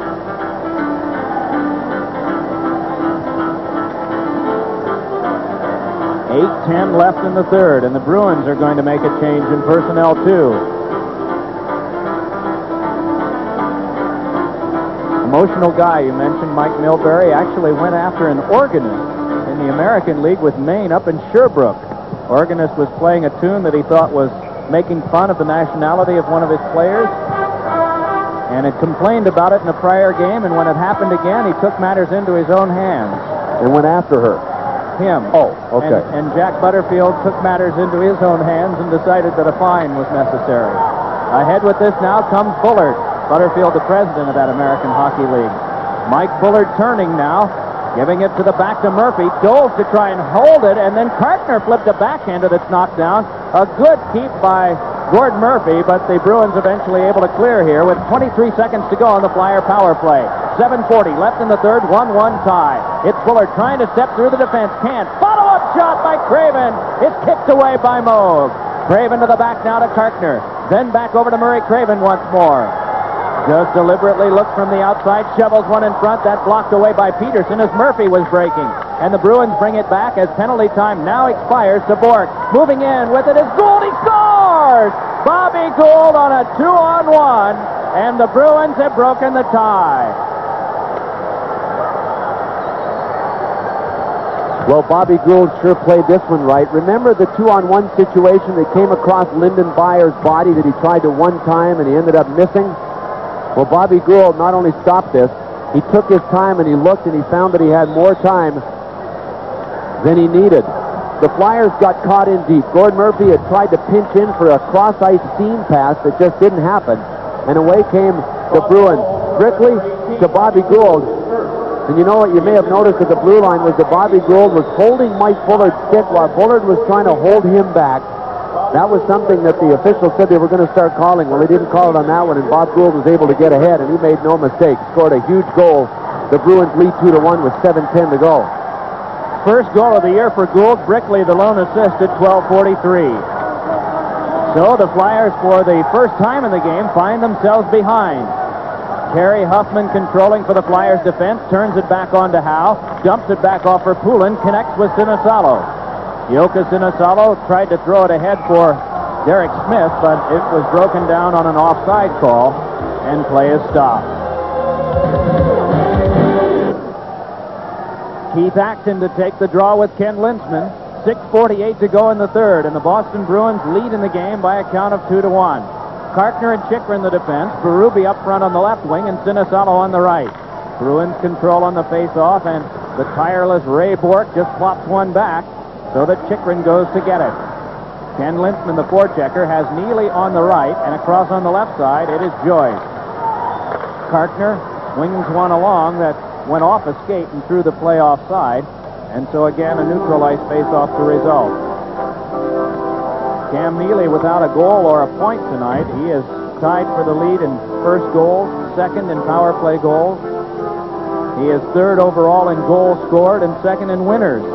Had a terrible year, hasn't he, thus far? Gee, what a trooper out there. I mean, it's not just his numbers, but he plays it hard, too. You know, he wasn't that happy last year under Terry O'Reilly. Terry O'Reilly wanted him to play a consistent bashing style absolutely all the time and wasn't that concerned with his goal scoring. And under Mike Milbury, he seems to be a real happy athlete, and it's showing in his totals. Kartner across to Chikrin, and this one just whizzed by Bork, who can play it behind. Bork matched up with Sweeney on the defense. They have the Byers unit out now. Lyndon Byers on one wing, Carter on the other, and Carpenter the center. Moog stops it behind, and playing this now is Bork. 6 minutes and 10 seconds to go in the third. The clock, the enemy of the Flyers right now, as the Bruins have the lead by one, and they move back in again in a 2-on-1. Carter across to Byers, and again he shot it wide. Moving out with this is Carter. Byers again fanned on the shot as he was checked by Berube. So Lyndon Byers has had a 2-on-1 and a shot both times, but has not been able to connect. Byers starts right back ahead, but they rule a hand pass against the Bruins, and with 5:49 to go in the third, the Bruins still have that one-goal lead.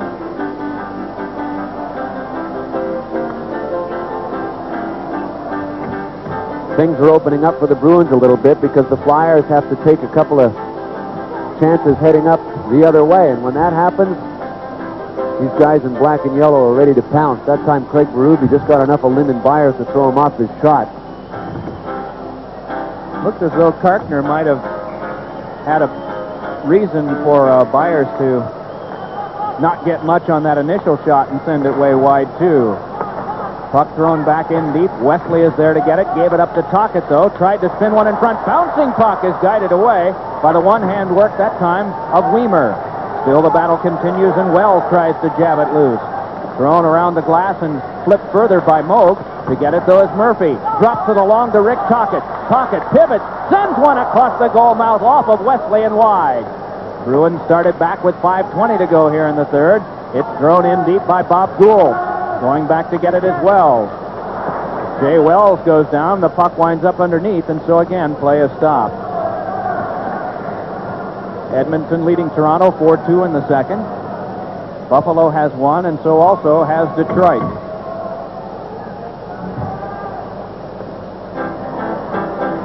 Jay Wells went back, but it seemed to hit a rut in the ice, didn't he? Sometimes if you decide at the last second to change your direction, you can just fall like that, and it may look like a rut is in the ice. You might have hit a rut. But if you're that close to the boards with that much speed and you make a split-second decision, sometimes it's hard for the feet to follow the head that quickly. Well, Jay Wells sits, and replacing him on defense for the Flyers will be the duo of Howe and Huffman, Ken Lintzman. Opposite Dave Poulin for the faceoff. Poulin, the lone goal scorer for the Flyers. Burridge and Gould have the goals for Boston. Clock ticks down now to 5 minutes and 10 seconds left in the third. Puck by Howe hit the back of the net, came along to Derek Smith trying to get room to play, but Lintzman able to take it away and just slither one in on Reggett. Dealt off to Huffman, and Huffman will wait now. You won't see the Bruins send two men in now. They'll send one man in at most, and they'll just back off. Sinisalo a shot, and a save there made by Moog. Joyce just glasses it back out, and Kerry Huffman is there to play. Huffman along now to Sinisalo, backhands it in. Sweeney goes back to get it. Sweeney and Bork the defense, and Bork takes this pass and then put it off the back of the goal, so Sweeney had to react. Swirled one around that popped the Bruins' way on to Neely. Neely ahead now for Lintzman, up the wing to Bork. Bork dips the shoulder and pivots, looks over traffic and throws it across the goal mouth wide. To the back it comes to Sweeney. Sends one around the boards, and Joyce there, leaned on by Huffman. Coming by is Neely trying to take it. Joyce centered, and Lintzman a hurried shot that went wide as he was leaned on by Derek Smith. Back up come the Flyers right now at 3-on-2. Moving in is Mark Howe. Howe tried to flip one in front. That's sealed off by Galley. Starting back the Bruins. Whoa. What a hit on Sweeney by Dave Poulin. Under 4 minutes to play in the third period. Chychrun drills one wide. If you're just joining us, the Boston Bruins have the lead over the Philadelphia Flyers 2-1. A hit that time by Craig Berube. But up the wing comes Lyndon Byers. Moving in. Hit the post with the shot. Byers checks his leg for snake bite as this one is drilled back in again by Bobby Carpenter. And I think there are fang marks there. I think so. 3.5 to go in the third. Pass just went by Carter. Brought ahead by Karkner on to Acton. Backhander kicked right out by Moog. Then sent behind the net by the defense. Wrapped around now for Byers again. He's got a man up the wing but can't play. Locks up with Acton. Coming by is Karkner, and he's bumped to the board. Bork able to punch one along that winds up under the fallen players, and so play is stopped with 3:08 left in the third. Still 2-1 Boston. Here's the snakebite man, Lyndon Byers, coming in on Ken Reggett. Reggett forced him wide, then got a piece of it, and then ding. Terry Karkner had some of that net sealed off, and before that, the big hit on Don Sweeney by Dave Poulin. You know, Sweeney had a head of steam. If he gets by Poulin on that play, he's got a lot of ice ahead of him. Ron Sutter to take the face-off with Andy Brickley. Poulin, one of the guys in the league that may not be necessarily that big, under 6 feet, but he hits hard, hard, hard. Puck thrown around by Murphy. Ron Sutter turns it loose to Tocchet. Tocchet can't get to the front because of the defensive play there of Bork. Rolled back along for Sutter. Trying to step in his way was Wesley. Centering pass poked away again by Bork. Dug out, though, by Tocchet. Tocchet flipped one, came right in on goal, and swept away after the save by Moog from Bork's stick. Turned right back along, and Moog can't stop this one, so it came over to Tocchet. Flyers have the territorial possession right now, but need to get something better going toward the net. It is Murphy knocking it loose with 2.5 to go. This one taken by Burridge. Gave it up, though, to Gord Murphy. Starts it back the other way for the Flyers. A tap by Tocchet. He'll get to it. Tocchet a shot, and that just held by Andy Moog. And again, we'll have a halt to play with 2:21 to go in the third. Tempo has picked up a little bit, as you would expect, with one team trailing and needing to get one to force overtime. Well, as this game wears on, the Flyers coaching staff are going to have to make sure that if they're still trailing with, say, a minute and a half to go, and that's only a minute from now, that everybody knows their own assignment, because they don't have a timeout left to take. They took that a few minutes ago. Rick Tocchet just sent this one right through a couple of sets of legs. Andy Moog kicked at it to get it away. He could see Ron Sutter was coming there for the near rebound, so he kicked it out right past him. And that's exactly what we're talking about right there. That's Mike Eves down talking. to Rick Tockett. So they've got to make sure their X's and O's are all set to go for the final 2 minutes of this game. Every face-off a big one at this point. Ken Lintzman in to wage the war with Keith Acton. They've gone at each other a lot tonight on these draws, and the Bruins prevail on this one. It's brought back up by Galley and handed to Neely for the drop back. Reggett moves out and just got away from Lintzman to turn it back along. Kartner is there, but it's squirted back to Lintzman. Slotted to Joyce. Joyce couldn't get by Chikrin. He knocked it down, and Acton picked it up. Rolls it ahead up the wing to Mike Bullard. Flips one for Sinisalo. Gets by. Fans on the shot as he was hawked enough from behind to affect the shot that he was taking, and so play is stopped.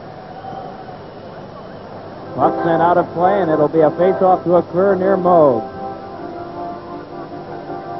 Here's a reverse angle look at it. It started deep in the Flyers zone, but Keith Acton moved it at just the right time. Mike Bullard with a little flip to Ilka Sinisalo. Boy, you talk about timing. Neely came back and waited to make contact with Sinisalo's stick until just when he was going to shoot.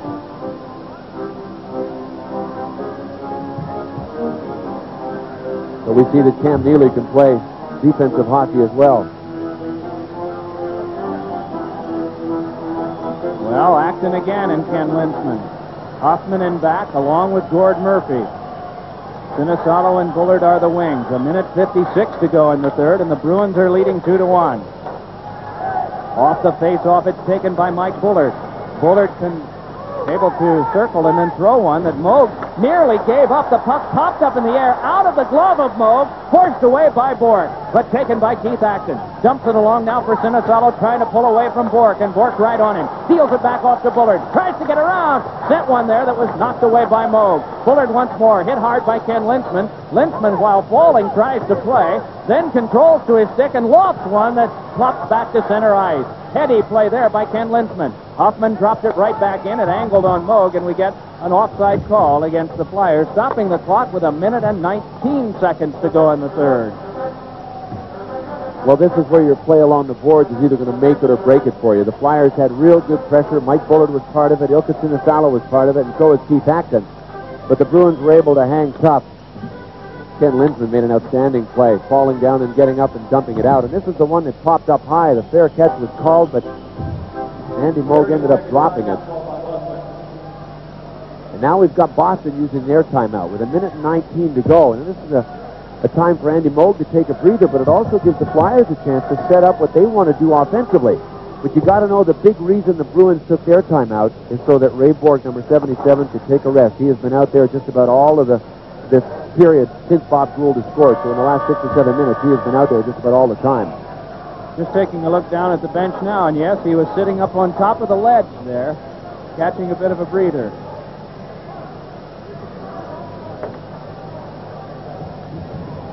First period of this game, didn't see that much in the way of hitting that we've grown to expect in Bruins-Flyers contest. Second period did. Third period has been very carefully played. The Bruins got a goal from Bob Gould to break a 1-1 tie at 12:43. There's got to be a set play working on this faceoff. Kartner's up on the left side, and Craven is back, playing the right point. Craven sneaks a word with Ron Sutter. You know, I think if Sutter wins the draw, Craven might just try a hard around and have Kartner backing in on the left side. We'll see what happens if Sutter wins it to Craven. There it is. Now they're coming this way with it. To Howe, and Howe plays it around, but it was blocked down before it could get in. And then when Kartner's stick handled around, a couple of the Flyers were in the zone. So one of the more critical facets of that whole play, winning the faceoff, did occur. But after that, not what the Flyers had hoped. You know what happened? Terry Kartner, being a defenseman, moved up to the left side. When Craven got the draw and moved it over to Mark Howe, the guy that Terry Kartner had lined up against broke away from him and came over and pressured Mark Howe very quickly. So sometimes you give away a little bit just in how to play a certain situation when you invert guys positionally.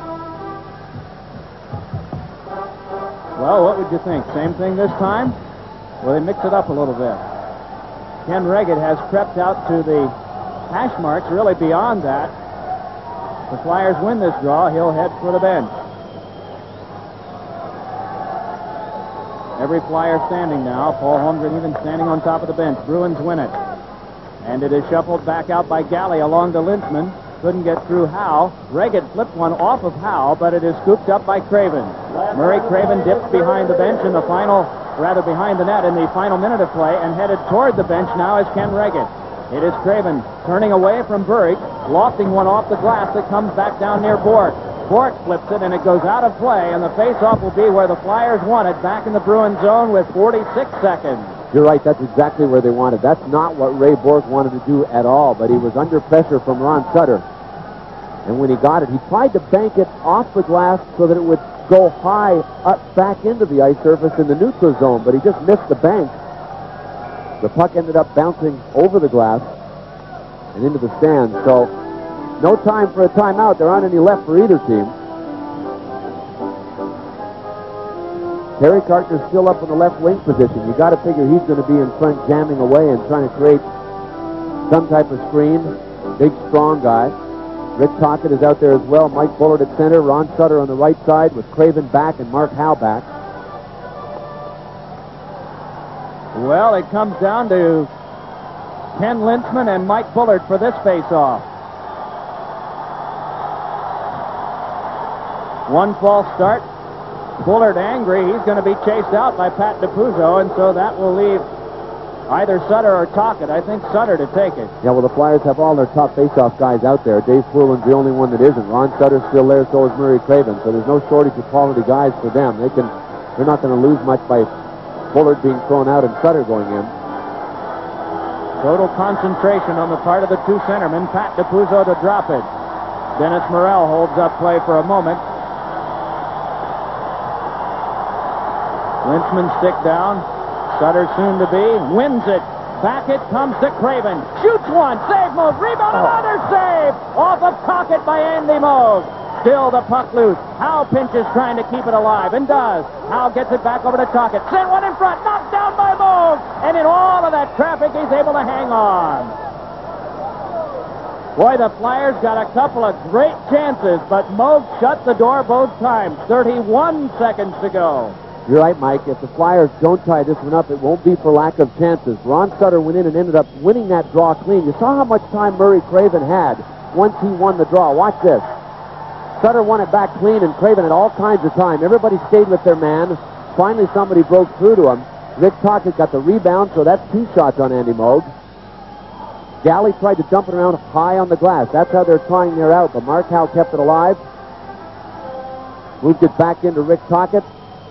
And then it came out in front for another whack at it. Mike Bullard had a good shot at it, so that's 3 shots on Andy Moog in that sequence.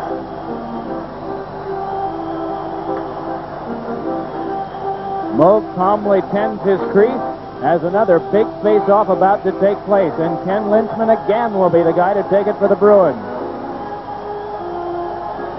Ron Sutter getting the guys where he wants them. And now Wade's in.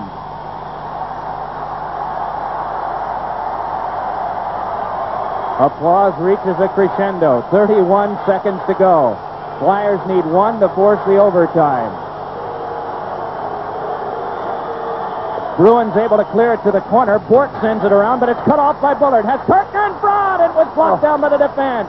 Still they work. It is Mark Howe able to keep it alive. Dumps it behind. Moog out. Locked up with Bullard. Puck dumped along the boards. Lynchman tries to clear. Squirts through Murray Craven. 14 seconds to go as Neely shoots it wide. Moving in for this now is Bobby Carpenter. Carpenter pivots. Gets away from the checking of Karkner. Down to 5 seconds to go. Flyers will have to hurry to get a shot. 3 seconds, 2 seconds. Bullard moving along. Checks to the wall by Galley as the horn sounds. And that one ends the game. Just checking to see if Mike Bullard is all right. As you see the Bruins celebrating around Andy Moog. Bullard gets up, is okay. The last big hit of the night applied with 1 second to go by Gary Galley, and the Bruins have won this one 2-1.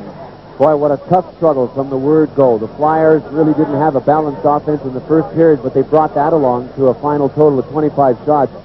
The Bruins took 23 on Ken Reggett. It was a classic defensive struggle between a couple of the top defensive teams in the NHL. The Bruins number 1 overall, the Flyers number 7 overall. So, that win confirming Buffalo's place among the league's hottest teams. Well, looking at each side's last 10 results, Edmonton clocked up 8 wins, a draw, and just 1 loss. Buffalo and Winnipeg are up with the Bruins on 8 and 2, and Philadelphia hang on in there with 7 wins and just 3 defeats. Well, if those teams are hot, these ones are lurking at the other end of the thermometer. The only category that Quebec leads the league in is most defeats, and they've had 8 in their last 10 games. Toronto and the Islanders haven't fared much better either, with just 3 wins apiece. Well, also having a disappointing period are former league leaders Chicago.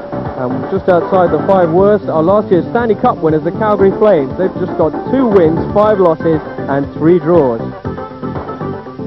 Both those wins came this week, but despite that, Calgary have slipped to second in the Smiles division as Edmonton climbs to first. Los Angeles stay third, helped by a 6-0 defeat of the New York Rangers Saturday, and Winnipeg and Vancouver remain 4th and 5th. In the Norris division, Minnesota still leads Chicago by 3, as both teams managed to lose all their games this week.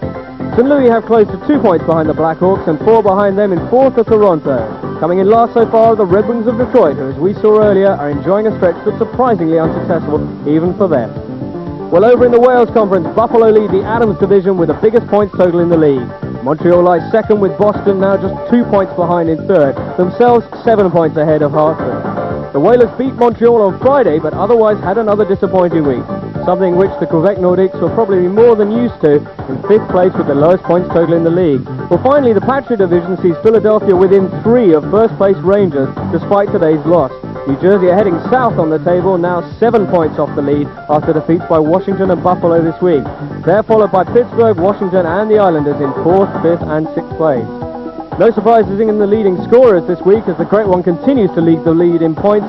The young pretender Mario Lemieux is now in second with 44 points. Behind him another king, Bernie Nichols, with a total of 39.